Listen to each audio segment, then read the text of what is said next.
Hi,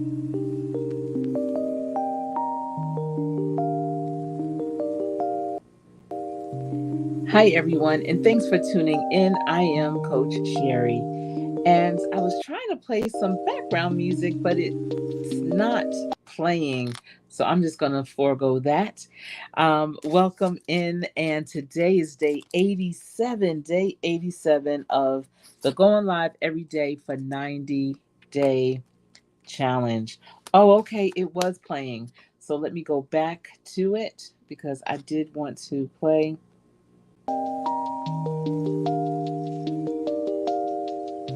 right.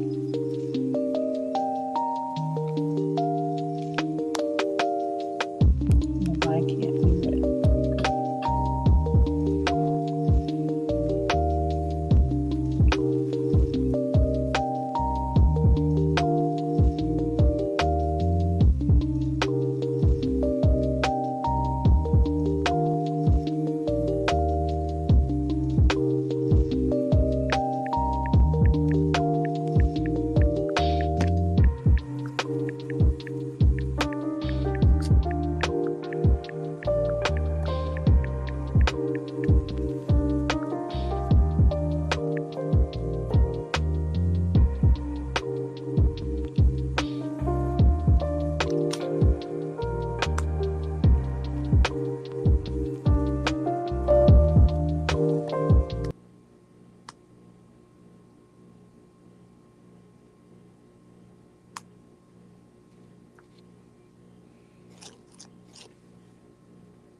All right, everyone. Thanks again for tuning in. I am Coach Sherry, and this is my 87th day of going live.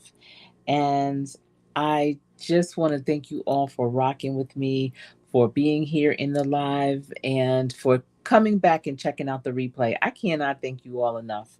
So I appreciate all the things that you have gone through to be here, because I know that you all also are very booked and busy and have other things going on. And you could be anywhere else. You could listen to anyone else. But you said, you know what? I am going to check out what Coach Sherry's doing. So thank you. And I see Elevate with Vern is in the building. Hello to you, Floyd. What is going on? Hope you're having a great week so far. Slasher Chick, I always appreciate you. And both of you have shown me extreme support. And thanks for holding it down in the chat for me. Listen, y'all, this has been a great week so far. I thought it was Thursday. Today I thought it was Friday Eve, and it's not. Can't rush things, taking each day as it come. But you may remember not too long ago when I did a live on the A through Z guide to personal and professional growth. And I went through the whole entire alphabet, and I let you know that I was going to take each of those letters separately and go into a deeper dive with them, so that I could share with you some, important tips and strategies around that. Okay, you're traveling. All right, that's right, Vern. And I hope you have safe travels. Okay. 130 members. That's going to be a beautiful thing. So definitely enjoy it and take lots of pictures, create new memories, and they're so blessed to have you as part of their family. So I know they're going to love you for sure. And I'm glad that you both are speaking and chit chatting it up. So thank you for that. Yes, definitely safe travels. So today we're on letter E. I really should be done with the alphabet by now. It's 26 letters. And that was 26 days worth of content for sure. So that goes to show you that even after this 90 days, I'm not going to be done. I may not go live every day, but I definitely will still go live and continue with the A through Z guide to personal and professional growth, as well as just other content. I always enjoy going live. I'm getting ready to reach out to one of the authors that was at the Black Book Festival to interview her, because I have finished her book and it's so good. And I'm hopeful that she can join me next week so she can talk about her process, how she got started, and also the fact that she is a seasoned woman and started late in life writing. This is her first novel and is published. She didn't do a self publishing. She has been very fortunate with that.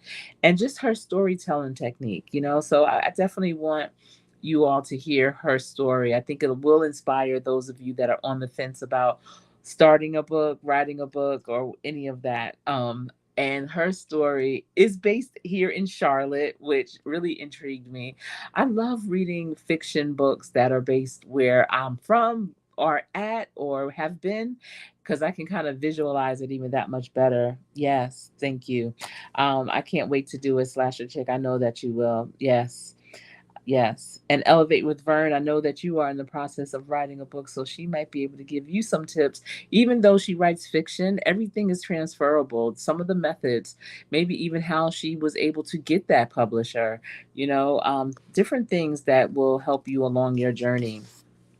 So today I wanted to talk about empathy because it's amazing after all that we've been through with C-19, how there's still people that are not as empathetic as they probably should be. I don't know what their tolerance level is or not, but I definitely think that, people need to focus and be more in tune with who they are, how they're showing up, how they are responding, think before they talk, and take into consideration that some people may have other things going on. You may not be the only pony in this show, and that, you have to give grace for yourself, grace for others.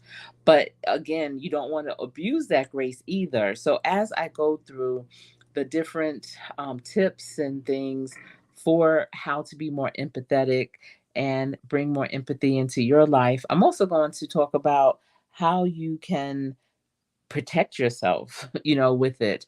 Because some empaths, they get really burnt out. They really take on what others are going through to the next level, and it really harms them. It's more harm than good. And so it's going to be important for you to definitely, um, you know, definitely protect your energy, not get too entangled with what's going on in someone else's life. Um, and there's ways that you can protect yourself in that. So we're going to talk about that a little bit today too. Okay, yes, slasher chick. And listen, you know me, I need some pushing in that direction too with getting it done. So it's all good. And I'm excited for that. I'm hopeful it'll be next week as well. So before we go into just straight up empathy, let's look at what is the difference between sympathy and empathy. I think some people get it a little confused. They both definitely involve understanding other people's emotions, but they do differ significantly in depth and perspective. So I hope you have your pen and paper ready. Take down these notes. If you know an empath that is extreme with it, you may want to share some of these strategies, even share this video with them. If that is you, I know I am an empath, but I'm not extreme with it. I've learned a long time ago how to protect myself so that I don't get burnt out. I learned a long time ago you cannot control what other people say, do, or think. You can only control yourself, the way that you move, the things that you say, and things that you allow into your space, and not to really worry about what you can't control, what you can't even see. So many people go into a circle about what other people are doing or what they think they're doing. And it's like you can't even focus on this now, on this moment. And so once I learned how to focus in the right now, oh my goodness, life became very sweet. So that is definitely something that I want to share with you. But all right, Slasher Chick is saying, I like the way you phrase that, depth and perspective. Yeah, that's what it is for sure. They do elevate with Vern. They do. So with empathy, empathy involves feeling what another person feels but putting yourself in their shoes. And it requires an emotional connection and sharing in their experience from their perspective. Now, remember, I said in the beginning that a lot of people don't have empathy. They don't put themselves in another person's shoes. They be like, you know what, that's their problem. I don't know. I never have that. And you know what? You may not have had that experience, but you still need to have a level of empathy for other people.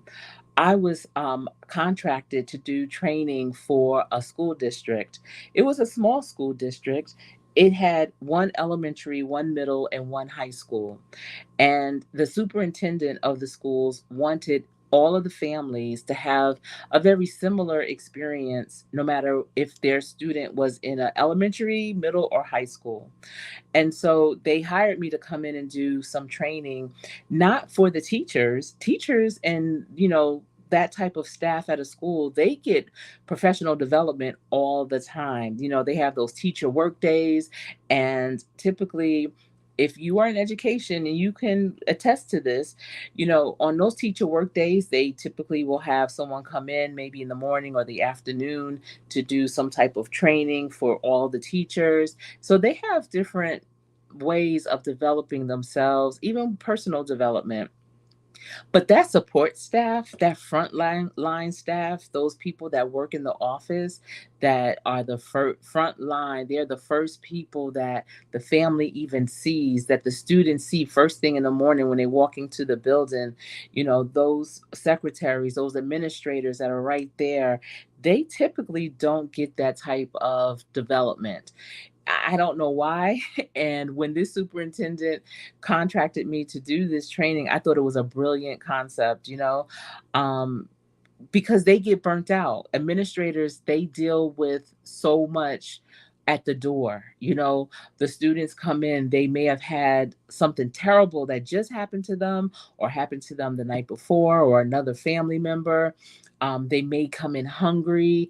They may have just been told that they were stupid and weren't going to learn anything. And so their emotions are all over the place. And sometimes the parents come in, they may have been going through something themselves. They may have gotten laid off. They may have been in an abusive relationship. They may have just lost their home. And, there's some schools where a majority of the students are homeless. And if they are living in a motel, if they're living with a relative, if they're living with a family friend, even if they have a roof over their head, they are still considered homeless.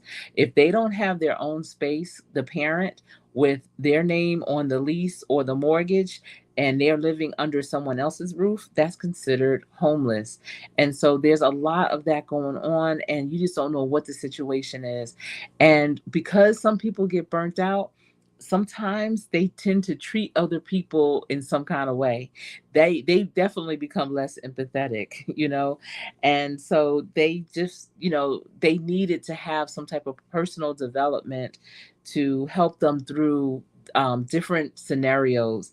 They also wanted to have a standard, a customer service standard, how they greet the families, how they even answer the phone, how they show up at work professionally. Because, at the elementary school level in this district, the administrators or the secretaries at the front, they would dress down, as if they were going to the corner store, real quick. Leggings, big t-shirts. And then the middle and high school front desk workers, they were a little more polished. They had on suits, and they just, were very business casual, but business professional. And that wasn't even consistent. So this training, I definitely went into all of those pieces.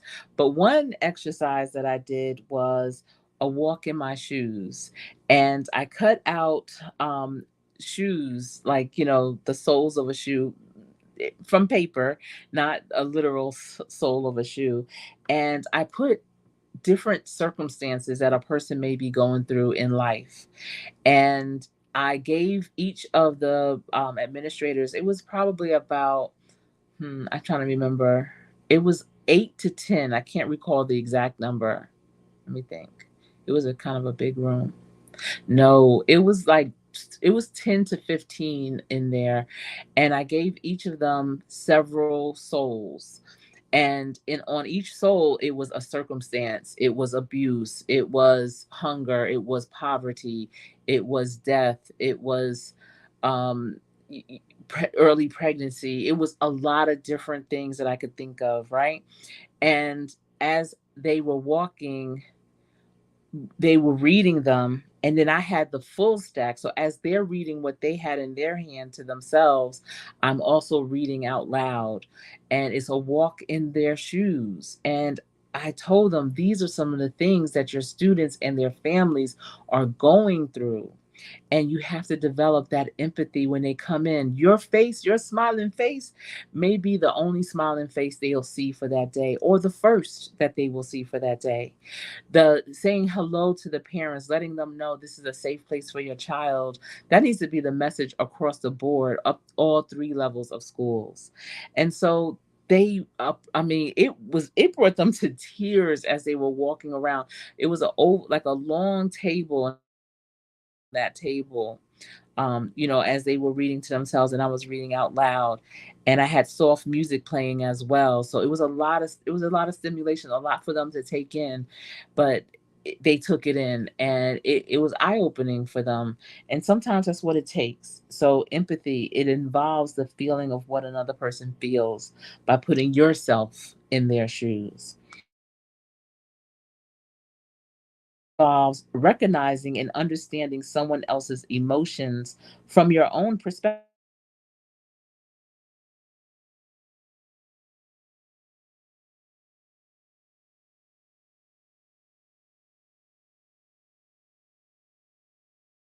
And understand it from your own perspective.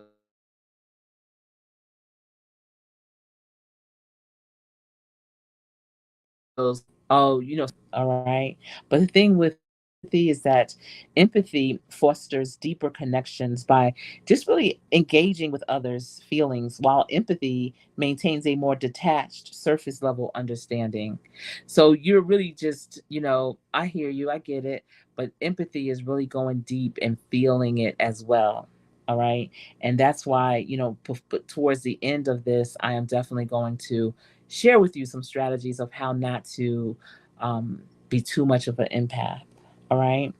So you might be saying, well, Coach Sherry, I know I do need to be more empathetic. Many people do, trust. But how? How do I improve my empathy? So I hope you still have your pen and paper ready, because I'm going to go into that. So, these are some ideas of how you can improve your empathy. So, the first is practice active listening. And that's when you focus intently on what others are saying without interrupting or thinking about your response. And that's so important. I always look at people in meetings and I'm like, you're playing double dutch.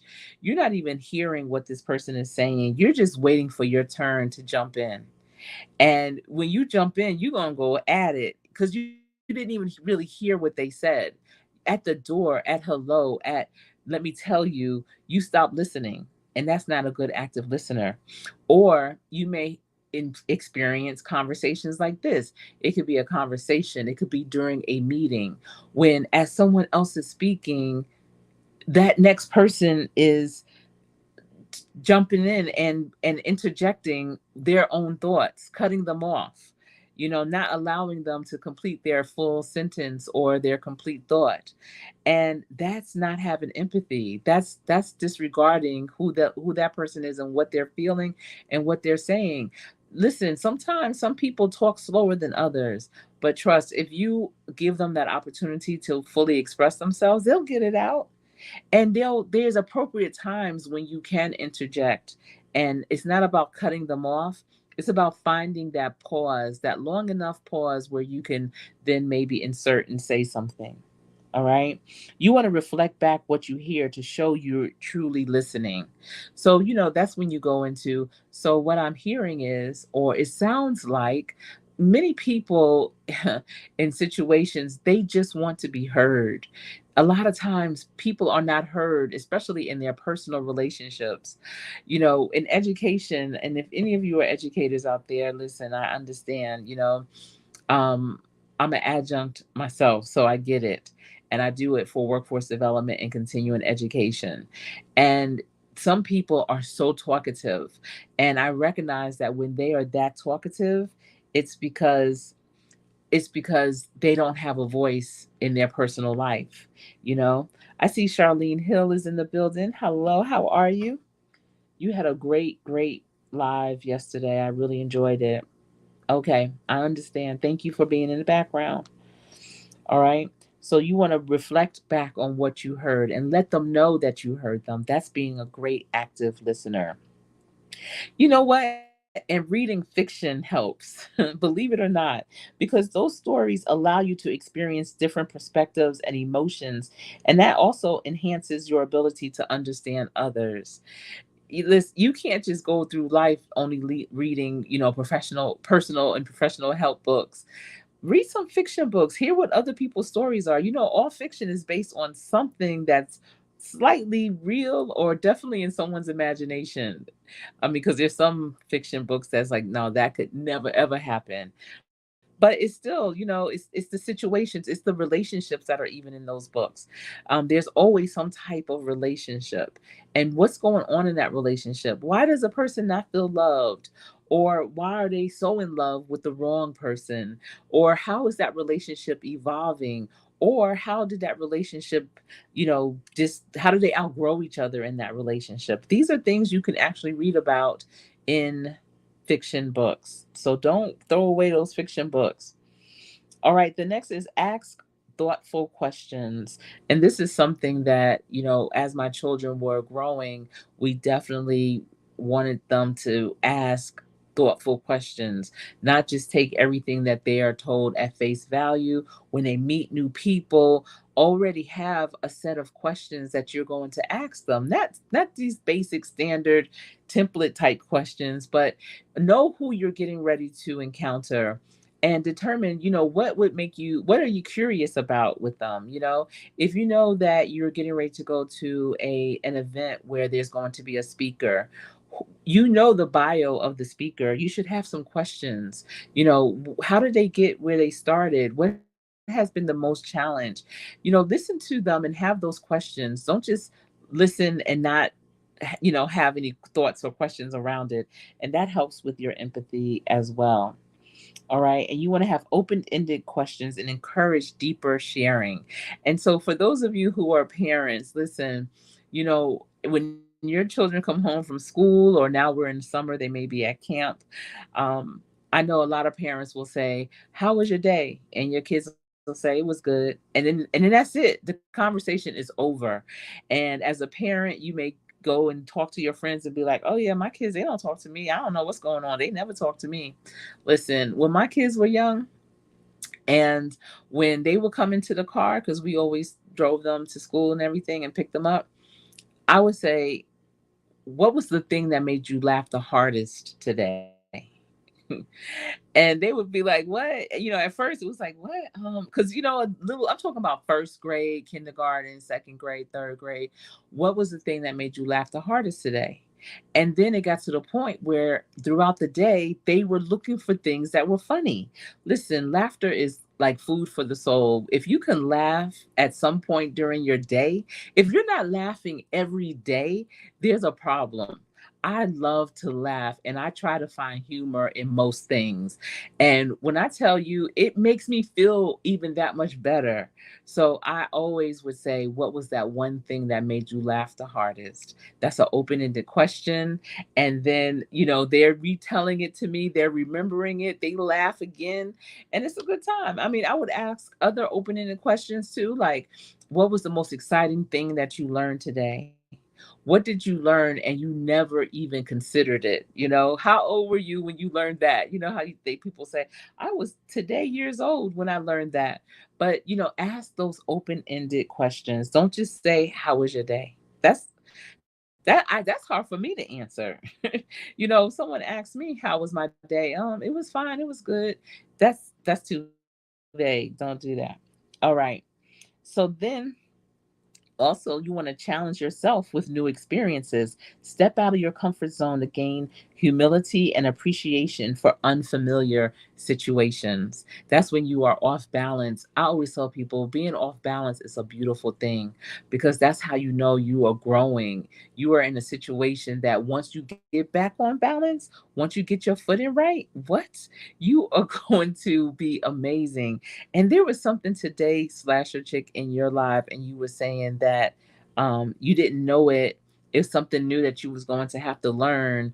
And at first, I think you were saying you didn't want to, but then it was like, wait, no, I do want to learn something new. Because it is uncomfortable sometimes when you go into a situation and you don't know anything, or you go into a room and you don't know anyone. And that's when you're just like, oh, I don't, I'm not even going to be missed. Do I really need to go in here? Yes, you do. Yes, you do, because you're going to connect with someone that is so remarkable. I was just put on a new board of directors, and tonight was our first full meeting. So, if you are invited to be on a board of directors, it's like a job interview, basically. You have to submit your bio, they have to vet it. Then the head of the board usually has to do an interview, and then the board determines if you're going to be a good fit, depending on what type of board member they need, because they have decisions they have to make, and they need different types of minds on that board to look at things from different angles.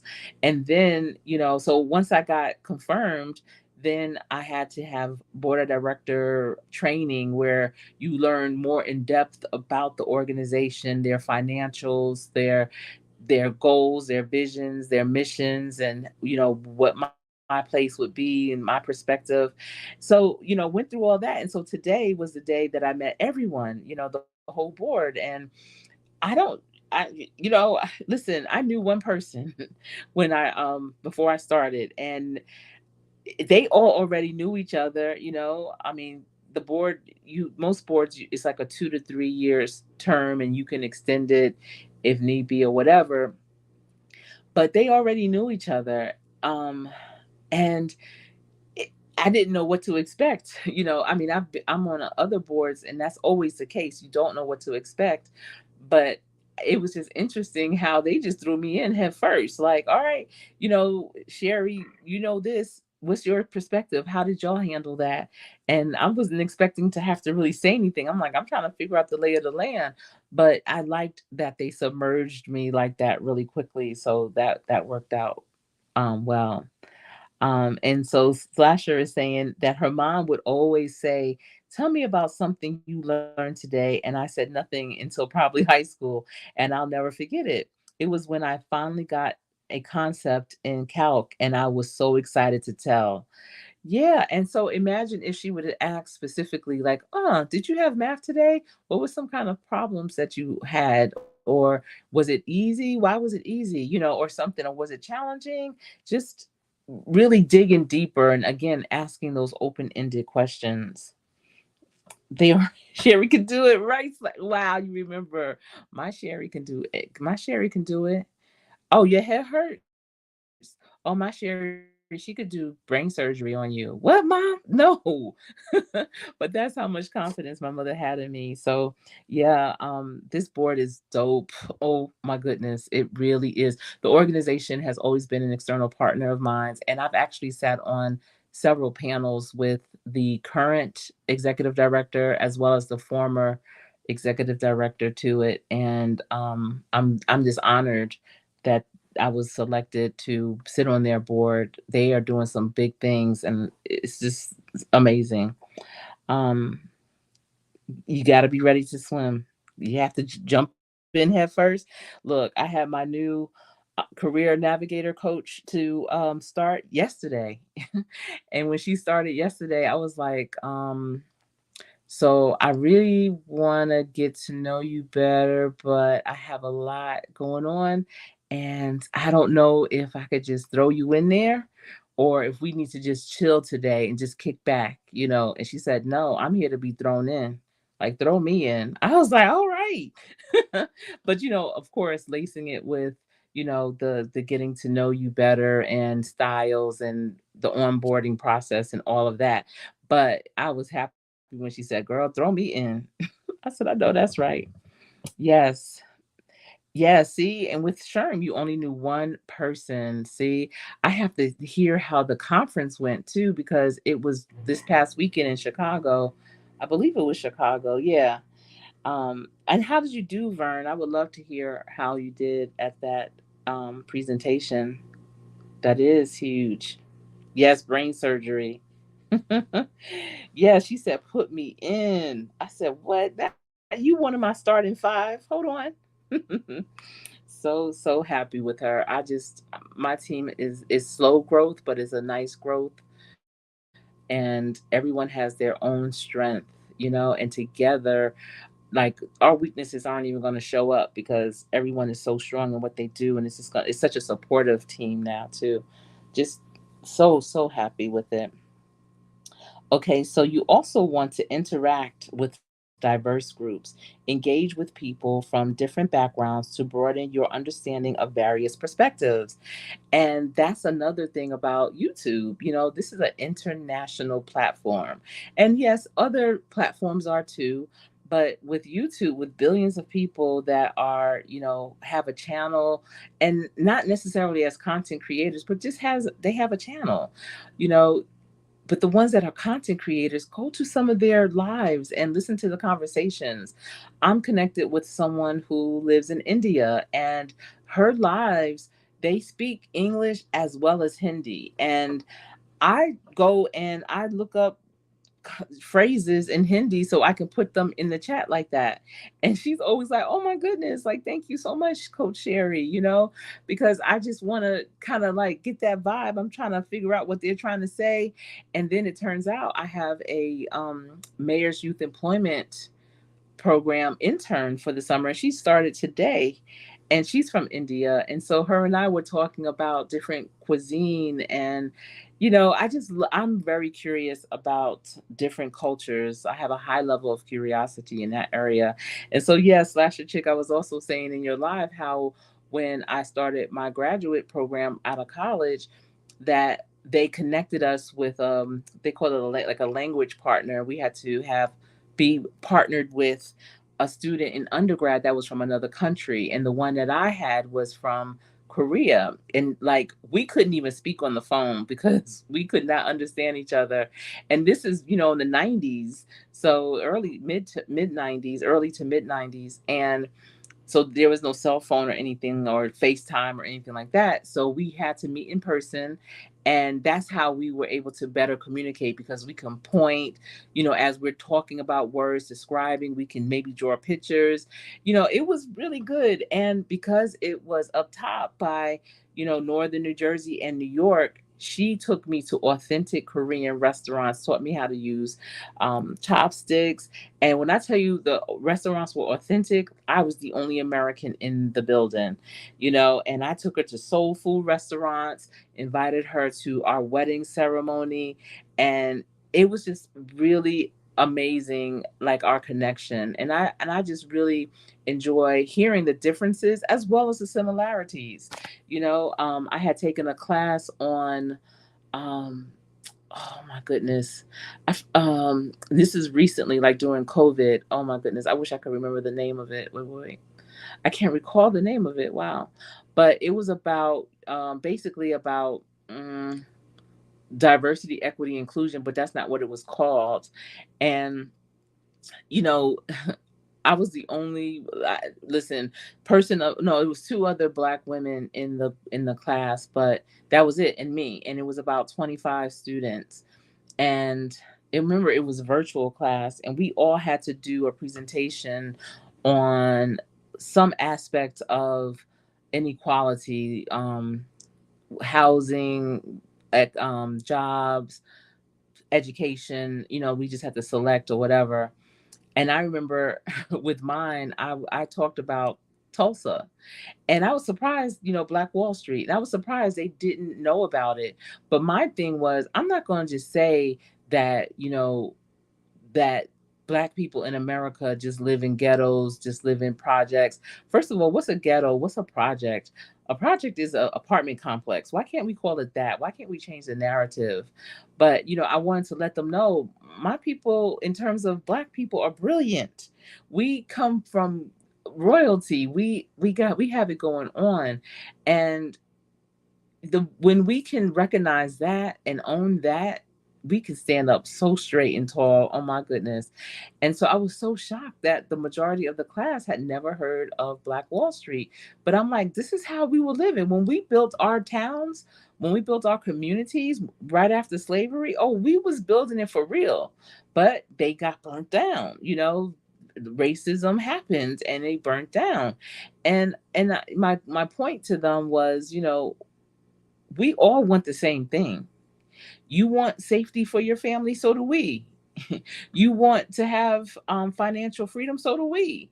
Like, just it's not much difference. So when you talk to other people from other countries, cultures, backgrounds, understand who they are, find out the differences, but also with empathy, find out the similarities. How are we similar as well? And then let's move from there. All right. Because when you can see yourself in someone else, that makes the world go round. That's what makes the world go round. Not having those real talk conversations, being afraid to, that's what keeps us where we're at. You cannot be afraid to have those real conversations and just, understand, have that empathy. So if your background is different, you're not looking down at them, you're not thinking they're lesser than. You're just like, wow, your experience is different than mine, but guess what, my experience is different than yours, so here's my experience too, and you both can learn from each other in that way. I just went off on a tangent a little bit. Hold on. All right, so you also want to practice mindfulness, and that's just being present and aware, because that helps you tune into others' emotions and their nonverbal cues. So many people are thinking about random things and they're not really focused on the here and now. And so, a person may be telling you something and they really are feeling it. They're really emotional, but they may have a posture where their tone, their look, the way that they stand or sit, it never changes. So you don't even notice that, wow, this person's about to break down for real. So that's why you have to really pay attention when someone's talking to you. When my kids are talking to me, my young adult children, or my husband, or anybody that works on my team or that I work with, colleagues, peers, friends, I give them my 100% attention. I stop what I'm doing, I put my pen down, and I look right at them. Excuse me, like, what are you saying? Because so many things can be missed for sure. Examine your biases, recognize and question your assumptions about others to avoid snap judgment. There's so many biases. And someone asked me today in passing, well, she was telling me, actually, she was like, oh, Coach Sherry, I redid my son and his girlfriend's resume, and I put it up on Indeed, but my son's girlfriend took her address off, and I have to redo it and put her address on her resume. And I said, no, you don't. And you need to take the address and zip code, state, all that off of your son's resume too. And she said, really? And I was like, yes, because so many people have biases and they don't recognize that this is a transient society that we live in. People move all over all the time. And you might have your address, that you have an address in New York, but you might be already here in Charlotte. Or you may already have a home here. You may have somebody you can stay with, but because your address says New York, maybe that company won't hire you because they're like, oh, they're gonna have to relocate. Is that gonna cost? How they going to get here? But they don't even know. That's their bias by not even recognizing that you can move at the drop of a dime. That's why you applied in the first place. They don't even consider, why would you apply if you live in New York? It's, oh, they won't be able to get here, so we're not going to hire them. So you really have to be mindful of that.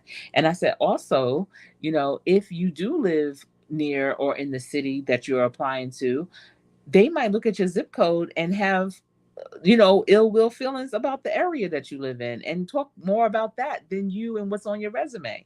So you don't want to give them anything to talk about. And yes, your address and such goes on your application, but 9 times out of 10, the hiring manager, recruiter, they're not really focusing on your application in that way as much as they are like your resume and the things on your application that explains your experience to see if it's an alignment with the actual job that you have applied to. So be mindful of that because people do have biases, all right? And also, you want to seek feedback, ask others how well you're understanding them and where you can improve. Have you had that conversation with someone that, you know, you telling them stuff and they literally have never heard of any of it before? Like, they really are like, what? And so you want to definitely seek that feedback, and you want to make sure that that person that is such a novice to the things you're saying, that they understand. But you want to also understand them, and you want to, that's why you want to talk back and tell them back what you heard. So if you're that person that has never heard of something that someone's saying, you want to ask that question, like, am I understanding you correctly? And listen, this goes to across a lot of different things, personally and professionally.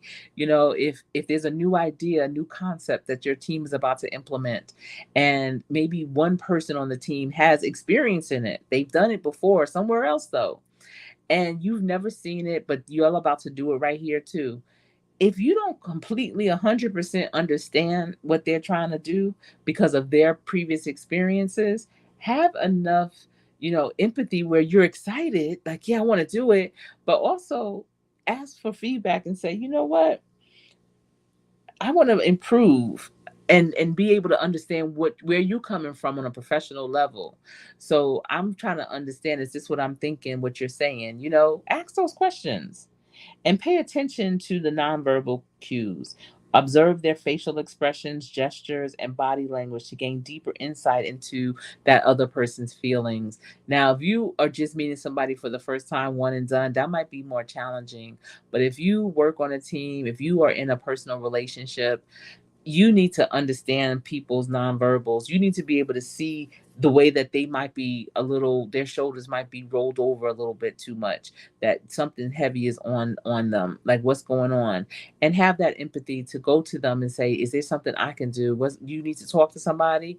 Give them those few moments, but get them out that circle so that they can move forward. And so if you are that friend, maybe direct them to a real counselor so that it doesn't weigh heavily on you. All right, so now we understand more about empathy, and I hope you do. I hope you were able to take some notes.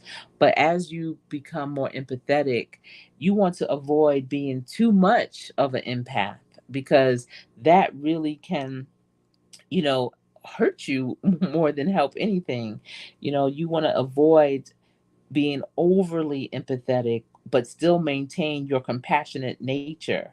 So here are some things that you need to do in order to to protect yourself.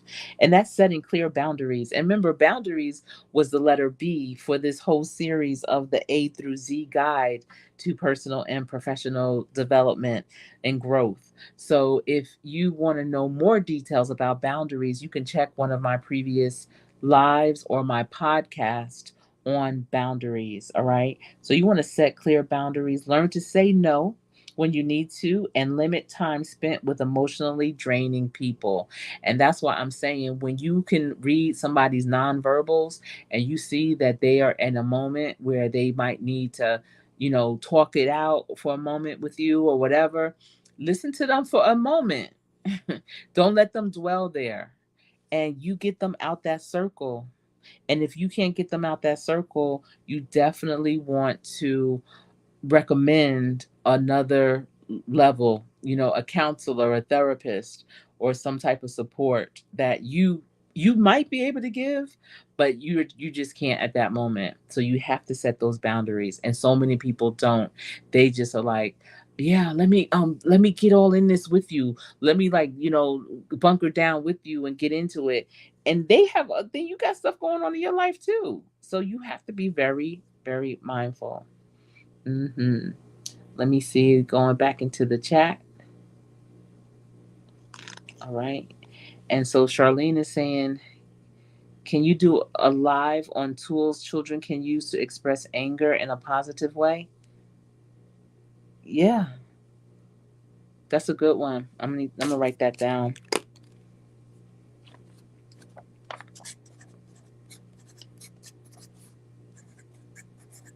Thank you. And we do a whole series in its essential skills, and it's really like a modified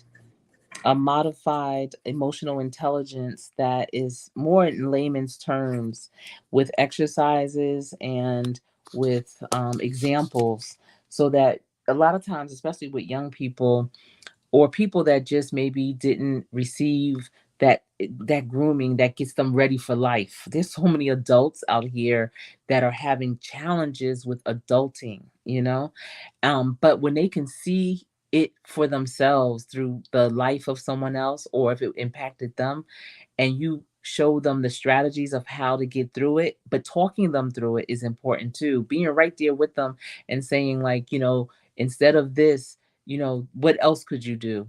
Okay, and why? And like, just dig deeper. But yeah, that is definitely something that's helpful, because when we talk about the anger, we're talking about the cognitive cycle, and how, if you don't understand your beliefs and what's making you angry, because some of your anger is not from what just happened. Some of your anger comes from what you believe. It's from the bed that you were bred in, it's from the experiences you had growing up, the stories that you were told by family and friends about certain things. And so when you see something that mimics it a little bit, it might trigger you and make you angry, and then you lash out because now you're in a stressful situation, and you lash out, and your emotions just take you places, and you aren't identifying your emotions. So many people don't know how to identify their emotions. They might say they're happy or sad or mad, but there's so many other types of emotions, and if you can put a word to it, that helps you get through it because you understand it. And even understanding your own inner feelings, like, okay, I'm getting hot, and not because I'm having my own personal summer. I'm getting hot by what this person is saying to me, and I'm about to go off.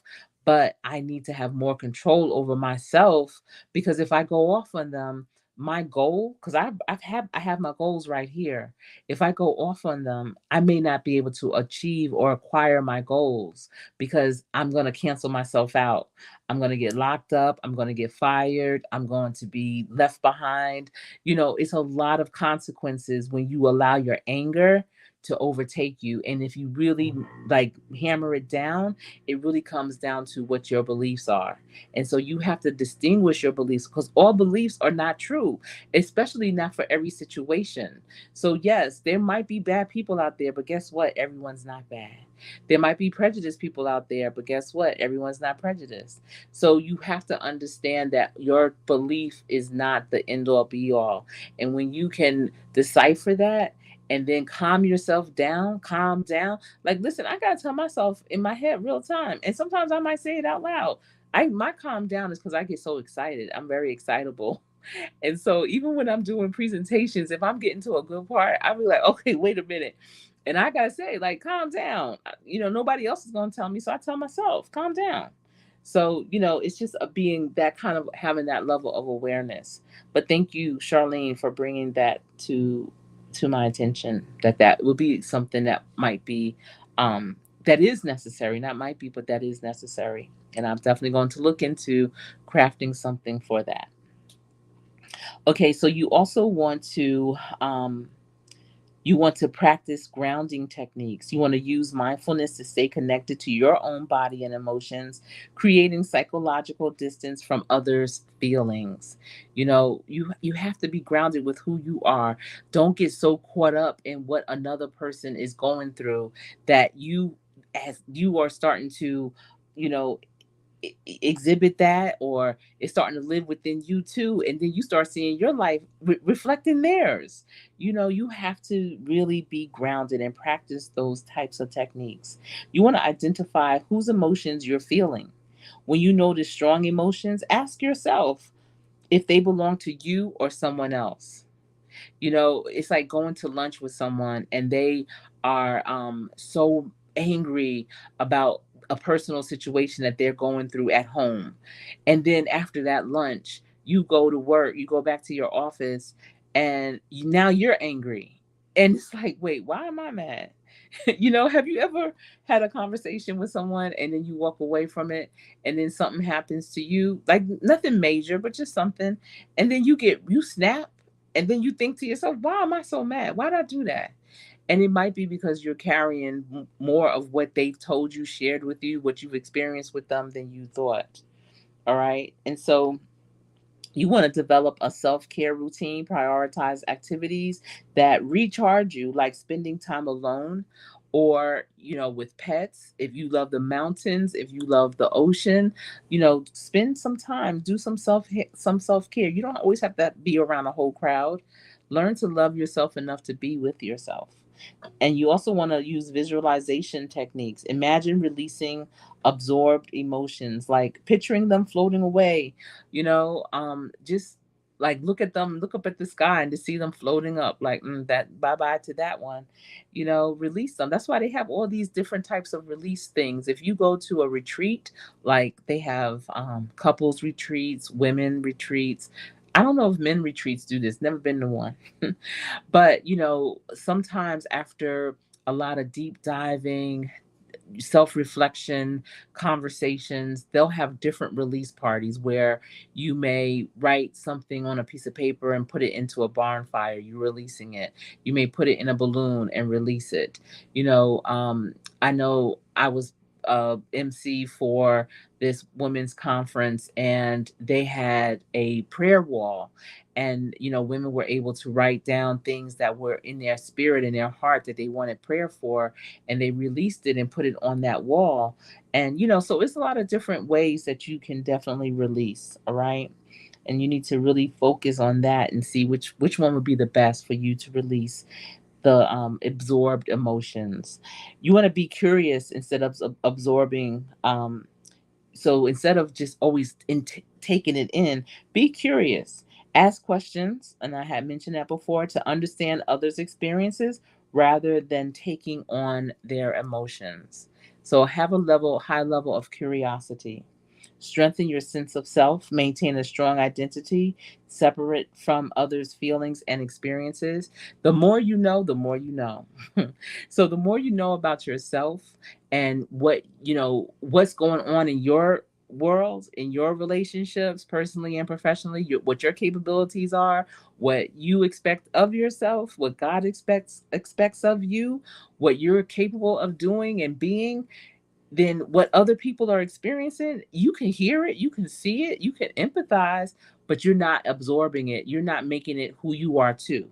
You know, there are some people, that will have challenges in their life, right? And like, let's say someone wants to quit their job or whatever, they're just so fed up. And low key, did they quit or did they get fired? They'll never let you know. They'll never tell you. But they leave their job. Let's call it that, and they get so disgruntled, and they're like, you know what, they nothing up in here, they this, they're that, watch your back, you don't know this, that, and the other. They want you to leave too. They want you to have a, but their experience is not your experience. So you can empathize with them and be like, wow, that's messed up. I hope that you find something better. There's the other things out here. Just position yourself so you can, be in line to get it. But you don't have to internalize, you don't have to take on what they had just experienced, and now you out of work too. Now you're both out of work. you know and so they don't pay your bills, no. But there are people out here that will try to bring you down with them, try to convince you, oh, they making so many changes around here, you're not gonna want to stay. It's gonna look different here tomorrow, watch. Yeah, because you're not here. What? Like, what's really going on? Yeah, yes, we are almost there, Charlene. Oh my goodness. I promise you, there's been days and I'm so grateful for Slasher Chick being my partner in here in this. And we didn't even plan this. We didn't even know each other before this in real life or on YouTube streets, you know? But if like she has motivated me because it's like, all right, listen, I'm tired or oh, I don't know what I'm gonna do, but I know Slasher Chick is out there. Let me just do my live. Let me do my live. So I'm grateful for this partnership. And I'm gonna tell you, any of you that want to do a going live every day challenge for anything more than I want to say 10 days. So 20, 30, 60, 90, you need a partner. You need another content creator that's doing it alongside of you to keep you not necessarily motivated, but inspired to continue because ooh wee, it could be a lot. So the last thing is to practice compassion instead of empathy. Focus on understanding and helping without fully taking on others' emotional states. Because being empathetic is a gift, but it's essential to balance it with self care and boundaries to avoid emotional exhaustion. So we don't want to get exhausted over us being so empathetic, right? Let me see. Yes, because you won't be here. I'm crying. Yes, because you won't be here. That's what happens. Yeah, it's gonna be different. It's gonna look a whole lot different. Offices are gonna be cleaned, especially one yours, because today is what your last day. What? All right. Um, it has, but not quite as much as you would think, Charlene. Um, it's definitely has, and I think even going further with it, it will continue. So now, after these 90 days, it's going to be important to be consistent. So maybe it's not about going live every day. It's just about having some type of content up every week. I'm finding that it's not necessarily lives that make my channel thrive. It's more pre-records. So I know I'm gonna have to do more of those for sure. hmm It's easier when you have folks in the same energy. It is. It is. It really is. Yes, get an accountability partner like me and like you, Slasher Chick. What? Definitely. Yes. Well, y'all, I have shared this with you, and I hope that you got a nugget or two from the information that was shared. It's all about sharing and exposing you to things or providing you with a new way of looking at things in your life, in the life of those around you, and making better choices, not just for the ones that are in your circle, but for yourself more, most importantly, making better choices that are going to support you and where you're trying to go in life. We all have an assignment, and in order to do our assignment the best that we can, we have to be the best that we are and do what we need to do out here in this world, but it's been my pleasure sharing this information. I love it. This is who I am. This is what I do, and it's always my pleasure sharing it with you. Thanks again. This has been about empathy. All right, everyone. Until we speak again, which will be tomorrow, everyone have a wonderful evening.